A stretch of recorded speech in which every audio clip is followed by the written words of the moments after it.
Act 1. The Salt Mine Starter Pack. Our story opens in Endovia, the Empire's favourite death sentence. A prison where most last weeks, maybe months. Celaena Sardothien survives a year. Not because she's lucky, because she refuses to die on anyone's schedule. Same girl, same. Once, she was the world's most feared assassin, prodigy, legend, and self-proclaimed hot mess with a sword.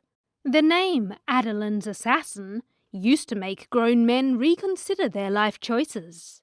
Now, her hobbies include digging salt, starving, plotting escape, and somehow getting her eyeliner perfect despite malnutrition. Then, surprise field trip! Not for her, but for the Royal Guard. Prince Dorian Haviliard. Charming, smug, and probably smells like expensive soap. In his infinite rich boy curiosity, sends Captain Cale Westfall to drag the infamous assassin out of Endovia. Because if you're going to gamble against your evil dad, might as well recruit a legend. He knows exactly who she is. The infamous assassin everyone thought was either myth or corpse. Picking her is half rebellion, half curiosity, and fully, let's annoy my evil dad. Win a contest to become his father's personal assassin. Champion. Serve for 4 years and walk free. Refuse, and the mines finish what they started.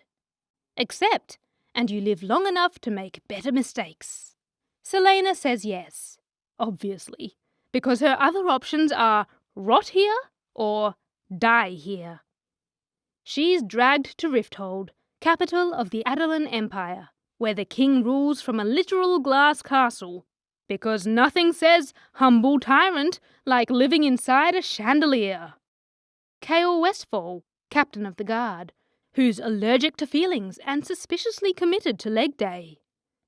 He's assigned to train her, guard her, and ideally stop her from stabbing anyone too important. The competition begins. 23 other contestants, ranging from mercenaries to thieves to one dude who smells like regret. Each is sponsored by a noble, but Celaena's under Dorian's banner, because he's got main character energy and zero sense of boundaries. The prize? Glory, murder contracts, and eventual freedom.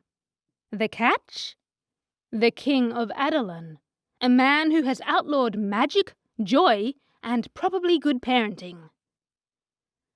So Celaena plays the part. Silk dresses by day, blade slinging by dawn, sass at every hour. She pretends to be just another contestant. Her cover story? Lillian Gordiana, forgettable jewel thief with excellent posture. Cale trains her. Dorian flirts with her. The castle watches her. And you know our girl is already planning her exit. Act 2. Training montages and dead bodies in corridors. Days blur into tests of strength, speed, and patience. Celaena performs well. Too well. So she plays dumb. Trips on purpose. Misses easy shots. Because assassins don't do humble. They do strategy. And survival depends on not becoming a threat too soon. Between combat drills and poison challenges, she sneaks into the castle library. Dusty tomes, forbidden sections, the whole vibe. Because beneath the trauma and sarcasm, our girl's a giant nerd. Enter Nehemia Itger, Princess of Ilway, fluent in multiple languages, allergic to Empire propaganda, and immediately the smartest person in any room. She befriends Celaena, though friend here means occasionally saves her from political homicide. And then the bodies start dropping. Contestants found mutilated, clawed open as if something not human is stalking the halls. Cale tightens security. Dorian's like, let's host another ball. Also, here's a dog. Celaena's like, cool, Murder and dancing. She investigates, because curiosity is her love language and red flags are her decor, and finds secret passages behind the castle walls. They're carved with word marks, ancient runes banned since forever, and guess what? They glow.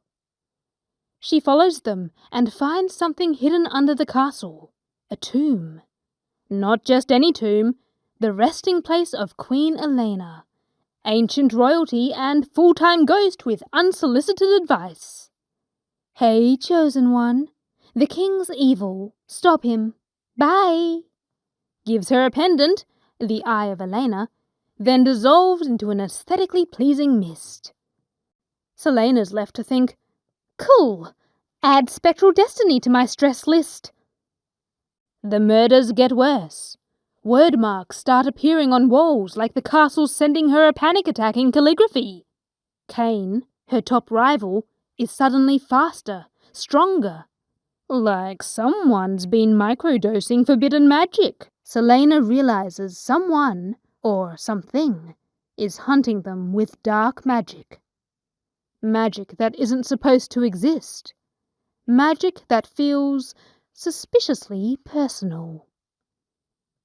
One night, the trail drags her into a chamber that smells like iron, rot, and regret. Solid combo. 10 out of 10 horror vibes. Naturally, she keeps going, because why would you walk away from that? Plot, apparently. And there it is, the Riderack.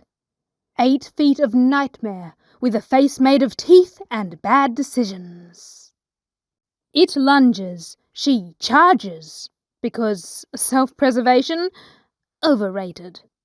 Steel meets claws, blood meets air. Then the Eye of Celaena flares. White-hot light that vaporizes the beast and half her will to live.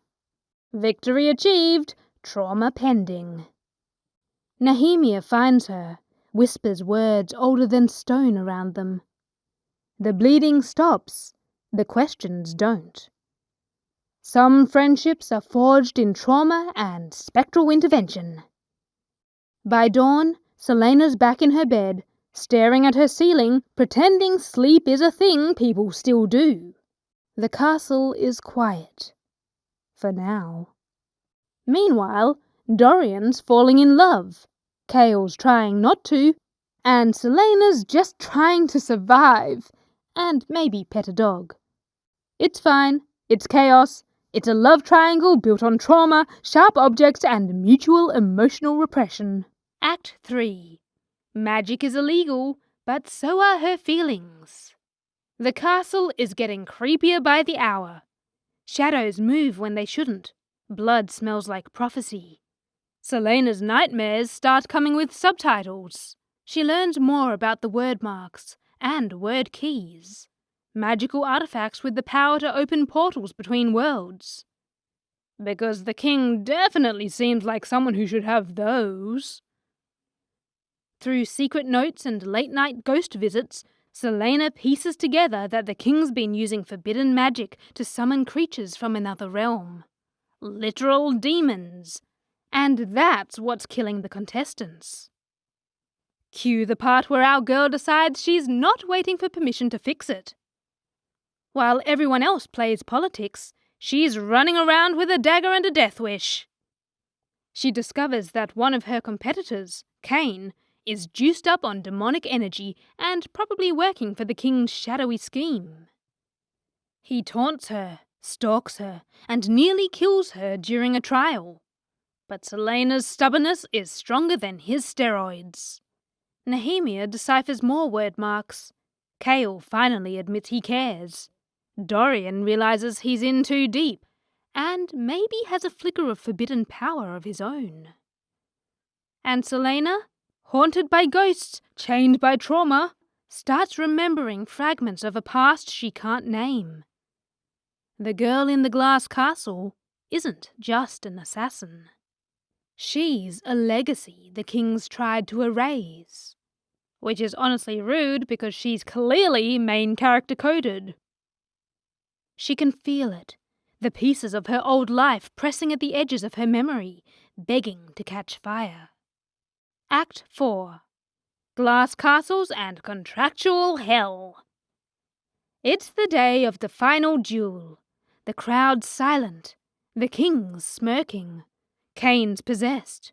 Celaena's poisoned before it starts. Because fairness is for people without plot armor. But apparently the universe said, "Girl, keep swinging." Half-conscious, bleeding, hallucinating demons, and still delivering verbal burns between sword swings. Dorian realizes what's happening and breaks every royal rule to help her. Nehemia's whispering word marks under her breath like it's her side hustle. Then the eye of Celaena explodes in divine light, nukes the demon out of Kane, and for 3 whole seconds, everyone collectively forgets how to blink. Kane hits the floor. Celaena's still standing, somehow alive, somehow terrifying. The king claps like this was all part of his little empire branding exercise. But Kane's not done being the worst. He grabs a knife, stumbles up, and goes for her back. And Kale? Captain Emotional Repression finally snaps. 1 clean strike. End of Kane. The crowd screams. The king pretends not to notice the blood on his marble floors. Celaena wins. Technically. Spiritually, she's just unlocked another level of trauma. The king leans in, all casual like, "Congrats, you work for me now." Freedom denied. New job unlocked. Terrible benefits. So she becomes the king's champion, the Empire's favorite assassin on a leash. But when he sends her out to kill, she doesn't. She fakes every death, because morals! And our girl might play the game, but she's not losing it. Dorian's heart breaks in slow motion. Kale's guilt ages him 10 years. Nehemia's side-eye says she knows everything already. Girl, just let us in on the joke! And Celaena? She plays along. Because the long game's hers, and she's rewriting destiny while everyone else eats glue. Behind her, the glass castle gleams like a warning. Ahead, the world waits for its next mistake. Inside her, a spark that refuses to die. One day, she'll stop running from who she is. But not today. So, our girl survives a death tournament, 2 emotionally constipated men, murders a monster, wins freedom by becoming the king's personal assassin, and lies her way into legend. Not bad for someone who started in a salt mine. If you're also out here romanticizing trauma arcs and plotting to overthrow fictional monarchs, welcome to the fam. Group therapy meets fanfiction, Tuesdays and Sundays at 9. Drop your meltdown in the comments. Team Dorian, Team Kale, or Team neither, because therapy. Smash that like button before the king bans fun again. And if you loved this full plot 0-piece meltdown, subscribe before my TBR budget collapses. This has been a full LOL Lit Meltdown, unhinged by fiction, held together by vibes. Catch you next chapter, where the bodies double and the trauma goes pro. Mwah.